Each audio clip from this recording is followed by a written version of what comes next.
ሰላም ከመይ ጽንሑ ክቡራት ተዓዘብቲ ንሎሚ ዘዳለናዮ ሓጸርቲ እዋናዊ ዛዕባ ሒዝና ቀሪብና ኣለና ምክትታልኩም ምዕድም ብምኽንያት በዓል ልደት ሚኒስትሪ ዜናን ኮሚሽን ባህሊ ስፖርትን ሓይሊ ኣየር ኤርትራን ኣብ መደበር ሓይሊ ኣየር ፈንቅል ብኽብ ዝበለ ማዕርግ ተባዒሉ ሚኒስትር ሓይሊ ባሕሪ ተወልደ ቐላትን ኣመሓዳሪ ዞባ ቀይሕ ባሕሪ ወይዘሮ ኣስመረት ኣብርሃን ዝርከብዎም ሰመዚ ዕዱማት ዝተረከብሉ መደብ ዋና ኣዛዚ ሓይሊ ኣየር ኤርትራ ሜጀር ጀነራል ተኽላይ ሃብተስላሴ ኣብ ዘስምዖ መደረ ሃይማኖታዊ በዓል ከም ሕብረተሰብ መግለጺ ክብርታትናን ከምኡ እውን ትእምርተ ስኒትናን ሓድነትናን ምዃኑ ብምጥቃስ ነቲ መደብ ንምዕዋዝ ተጻዓቱ ኣመስጊኑ እቲ ጽብል ብጥበብ መሰናዶታት ደሚቑ ውዒሉ ካልእ ዜናና ድማ ኣብ ኤርትራ ኣብ ማእሰርቲ ዝጸንሑ ዜጋታት ከም እተፈትሑ ምንጭታት ሓቢሮም ኣብ ዝሓለፈ መዓልታት ኣብ ዞባ ጋሽ ባርካ ተታሒዞም ዝጸንሑ 13 ኣመንቲ ዝተፈላለዩ ወንጌላት ቤተ ክርስቲያን ተፈቲሖም ኣለዉ እቶም ኣብ ቤተ ማእሰርቲ ዝጸንሑ 3 ደቂ ኣንስትዮ ዝርከብኦም ዜጋታት ናብ ገዝኦም ተፈንዮም ከም ዘለዉ እቲ ሓበሬታ የምልክት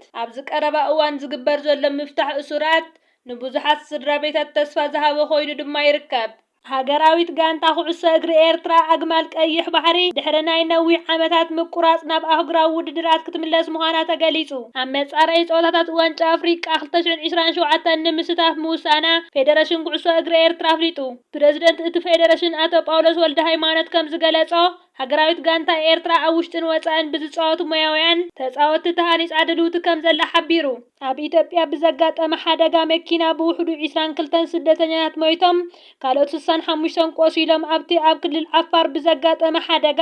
ሓንቲ 80 ሰባት ጽዒና ዝነበረት ኣውቶቡስ ኣብ ከተማ ሰመራ ብምግልባጣ ዝሰዓበ ምዃኑ ሰመዝ ሓቢሮም እቶም ስደተኛታት ናብ የመን ንምስጋር ናብ ገማግም ባሕሪ ጅቡቲ ዝጓዓዙ ዝነበሩ ምዃኖም ተፈሊጡ ኣሎ ኣስታት 30 ካብቶም ቁስላት ኣዝዮም ዝተሃሰዩ ብምዃኖም ጥኑዕ ክንክን ይግበረሎም ከም ዘሎ እቲ ብሰመዝ ክልል ዓፋር ኢትዮጵያ ዝወፀ መግለጺ የመልክት ድሕሪ ቬኔዙዌላ ግሪንላንድ ዕላማ ትራምፕ ክትከውን ከም እትኽእል እናተገለጸ ይርከብ ፕሬዚዳንት ዶናልድ ትራምፕ ድሕሪቲ ኣብ መወዳእታ ዝሰሙን ፕሬዚዳንት ኒኮላስ ማዱሮ ኣብ ትሕቲ ቁጽር ኣሜሪካ ድሕሪ ምእታው ሕጂ ድማ ደሴት ግሪንላንድ ንምውሳድ ኣዝየ ርጉጽ እየ ክብል ምፍካሩ ዓብይ ወጥሪ ፈጢሩ ይርከብ ትራምፕ ምስ ኤምቢሲ ኒውስ ኣብ ዝገበሮ ቃለ መሕተት ግሪንላንድ ንድሕነት ኣሜሪካን ኢሮጳን ኣገዳሲት እያ ብምባል እታ ደሴት ክትውሰድ ከም ዘለዋ ገሊጹ እዚ ናይ ትራምፕ መግለጺ ካብ ዝተፈላለያ ወገናት ተሪ ተቃውሞ ይገጥመሎ ቀዳመይቲ ሚኒስተር ዴንማርክ ሚቴ ፍሪድሪክሰን ኣብ ልዕሊ ግሪንላንድ ዝግበር ዝኾነ መጥቃዕቲ ከም መጥቃዕቲ ኣብ ልዕሊ ኔቶ ተቆጺሩ ኩሉ ነገር ደው ከም ዝብል ኣጠንቂቓ